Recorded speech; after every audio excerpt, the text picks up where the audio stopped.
ଆଜିର ପ୍ରସଙ୍ଗ ସାର୍ବଜନୀନ ସେବା ଯୋଗାଣର ଏକ ପ୍ରମୁଖ ଉପାଦାନ ପାଲଟିଛି ଡ୍ରୋନ୍ ପ୍ରଯୁକ୍ତିବିଦ୍ୟା। ଆଲେଖ୍ୟ ଆଞ୍ଚଳିକ ସମ୍ବାଦ ବିଭାଗ ଉପସ୍ଥାପନାରେ ମୁଁ ମହେଶ୍ୱର ସାହୁ। ବିଶ୍ୱସ୍ତରରେ ଗତ 2 ଦଶନ୍ଧି ଧରି ଡ୍ରୋନ୍ ପ୍ରଯୁକ୍ତିବିଦ୍ୟା ଏକ ପରିବର୍ତ୍ତନକାରୀ ଉପକରଣ ଭାବେ ଉଭା ହୋଇଛି। ଭାରତ ଶାସନ ଏବଂ ବିକାଶ କ୍ଷେତ୍ରରେ ଦ୍ରୁତଗତିରେ ଏହି ପ୍ରଯୁକ୍ତିବିଦ୍ୟାର ଉପଯୋଗ କରୁଛି। ଏକ ସୀମିତ ଏବଂ ପରୀକ୍ଷାମୂଳକ କାର୍ଯ୍ୟ ଭାବରେ ଦେଶରେ ଆରମ୍ଭ ହୋଇଥିବା ଡ୍ରୋନ୍ ପ୍ରଯୁକ୍ତିବିଦ୍ୟା ଏବେ ଏକ ସଂରଚିତ ଏବଂ ବ୍ୟାପକ ଇକୋସିଷ୍ଟମରେ ବିକଶିତ ହୋଇଛି। ଫଳରେ ସାଧାରଣ ସେବା ପ୍ରଦାନ, ଭିତ୍ତିଭୂମି ପରିଚାଳନା, କୃଷି ଏବଂ ଜାତୀୟ ସୁରକ୍ଷାକୁ ଏହା ପରିମାର୍ଜିତ କରିପାରିଛି। ଦେଶରେ ଏବେ ଜମି ଏବଂ ସମ୍ପତ୍ତି ସର୍ଭେ, କୃଷି କ୍ଷେତ୍ର, ଭିତ୍ତିଭୂମି ଯାଞ୍ଚ, ବିପର୍ଯ୍ୟୟ ପରିଚାଳନା, ରେଳ ଓ ରାଜପଥ ନିରୀକ୍ଷଣ ଏବଂ ପ୍ରତିରକ୍ଷା ପ୍ରୟୋଗ ଆଦି ବିଭିନ୍ନ କ୍ଷେତ୍ରରେ ଡ୍ରୋନ୍ର ବ୍ୟବହାର କରାଯାଉଛି।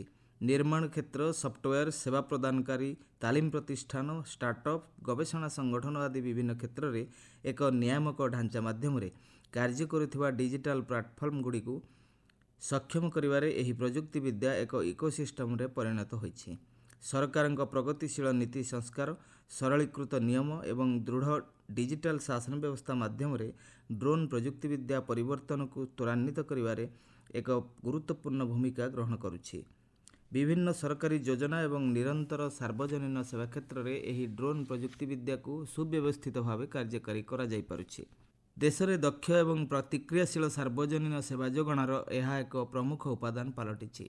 ଗ୍ରାମାଞ୍ଚଳରେ ଏହି ଉନ୍ନତ ପ୍ରଯୁକ୍ତିବିଦ୍ୟା ଉପଯୋଗ ମାଧ୍ୟମରେ ସର୍ଭେ ଏବଂ ମ୍ୟାପିଂ, ସ୍ୱାମିତ୍ୱ ଯୋଜନା ଏବଂ ପ୍ରଧାନମନ୍ତ୍ରୀ ଫସଲ ବୀମା ଯୋଜନା ଭଳି ପ୍ରମୁଖ ପଦକ୍ଷେପଗୁଡ଼ିକ ସଠିକ୍ ଏବଂ ସ୍ୱଚ୍ଛତାର ସହିତ ଗତିଶୀଳ ହୋଇପାରିଛି।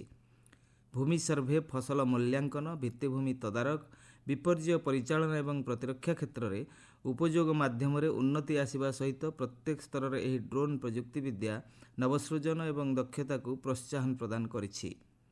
ଗତ 2023 ମସିହା ନଭେମ୍ବର ମାସରେ ଆରମ୍ଭ ହୋଇଥିବା ନମୋ ଡ୍ରୋନ୍ ଦିଦି ଯୋଜନା ସରକାରଙ୍କ ଏକ ପ୍ରମୁଖ ପଦକ୍ଷେପ। ଆଧୁନିକ କୃଷି ପଦ୍ଧତିକୁ ସହଯୋଗ କରିବା ଲକ୍ଷ୍ୟ ନେଇ ମହିଳା ସ୍ୱୟଂ ସହାୟକ ଗୋଷ୍ଠୀକୁ ଡ୍ରୋନ୍ ଉପଯୋଗ ମାଧ୍ୟମରେ ସାମିଲ କରାଯିବା ଏହି ଯୋଜନାର ମୂଳ ଲକ୍ଷ୍ୟ। ଫଳରେ କୃଷି ଦକ୍ଷତା ଉନ୍ନତ ହେବା ସହିତ ଫସଲ ଉତ୍ପାଦକତା ବୃଦ୍ଧି, ପରିଚାଳନା ଖର୍ଚ୍ଚ ହ୍ରାସ ଏବଂ ମହିଳା ସଶକ୍ତିକରଣ ଦିଗରେ ଏହା ଗୁରୁତ୍ୱପୂର୍ଣ୍ଣ ସାବ୍ୟସ୍ତ ହୋଇଛି। ସ୍ୱାମିତ୍ୱ ଯୋଜନା ଅଧୀନରେ ଗ୍ରାମାଞ୍ଚଳରେ ସର୍ଭେ ଏବଂ ମ୍ୟାପିଂ କ୍ଷେତ୍ରରେ ଡ୍ରୋନ୍ ପ୍ରଯୁକ୍ତିବିଦ୍ୟା ଏକ ଉଲ୍ଲେଖନୀୟ ମାଧ୍ୟମ ପାଲଟିଛି। ଏପ୍ରିଲ 2020ରୁ ଆରମ୍ଭ ହୋଇଥିବା ସ୍ୱାମିତ୍ୱ ଯୋଜନା ପଞ୍ଚାୟତିରାଜ ମନ୍ତ୍ରଣାଳୟ, ରାଜ୍ୟ ସରକାର ଏବଂ ଭାରତୀୟ ସର୍ଭେ ସଂସ୍ଥା ଦ୍ୱାରା କାର୍ଯ୍ୟକାରୀ କରାଯାଇଛି। ଜମି ବିବାଦ ମାମଲାର ସମାଧାନ ଏବଂ ବ୍ୟାଙ୍କ ଋଣ ଉପଲବ୍ଧତାକୁ ଏହା ଅଧିକ ତ୍ୱରାନ୍ୱିତ କରୁଛି। ସ୍ୱାମିତ୍ୱ ଯୋଜନା ଅଧୀନରେ ପ୍ରାୟ 3,44,000 ଗ୍ରାମକୁ ସାମିଲ କରାଯିବାର ଲକ୍ଷ୍ୟ ରଖାଯାଇଛି। ଗତ ଡିସେମ୍ବର ସୁଦ୍ଧା 3,28,000 ଗ୍ରାମରେ ଡ୍ରୋନ୍ ସର୍ଭେ କାର୍ଯ୍ୟ ଶେଷ ହୋଇଛି, ଯାହା ମୋଟ ଲକ୍ଷ୍ୟର ପ୍ରାୟ 95%।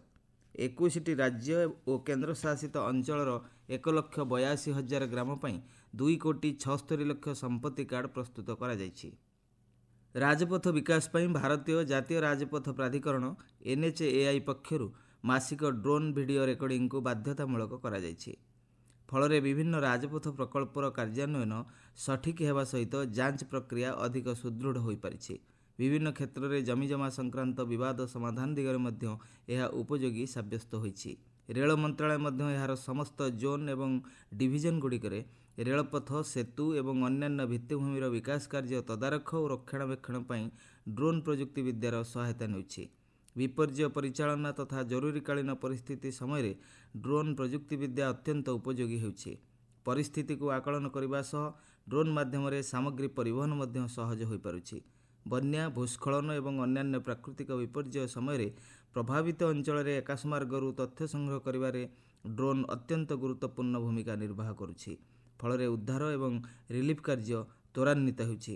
ସେହିଭଳି ପ୍ରତିରକ୍ଷା କ୍ଷେତ୍ରରେ ମଧ୍ୟ ଏହି ଡ୍ରୋନ୍ ପ୍ରଯୁକ୍ତିବିଦ୍ୟା ଅତ୍ୟନ୍ତ ପ୍ରଭାବଶାଳୀ ସାବ୍ୟସ୍ତ ହୋଇଛି। ଅପରେସନ୍ ସିନ୍ଦୁର ସମୟରେ ସ୍ୱଦେଶୀ ପ୍ରସ୍ତୁତ ଡ୍ରୋନ୍ ସୁବ୍ୟବସ୍ଥିତ ଏବଂ ସଠିକ୍ ଭାବରେ ଶତ୍ରୁପକ୍ଷର ଲକ୍ଷ୍ୟସ୍ଥଳକୁ ନଷ୍ଟ କରିବାରେ ସହାୟକ ହୋଇଥିଲା। ଦେଶରେ ସାମାଜିକ, ଅର୍ଥନୈତିକ ଏବଂ ବିକାଶମୂଳକ କ୍ଷେତ୍ରରେ ଡ୍ରୋନ୍ ପ୍ରଯୁକ୍ତିବିଦ୍ୟାର ଉପଯୋଗ ବେଶ୍ ପରିବର୍ତ୍ତନକାରୀ ସାବ୍ୟସ୍ତ ହୋଇଛି।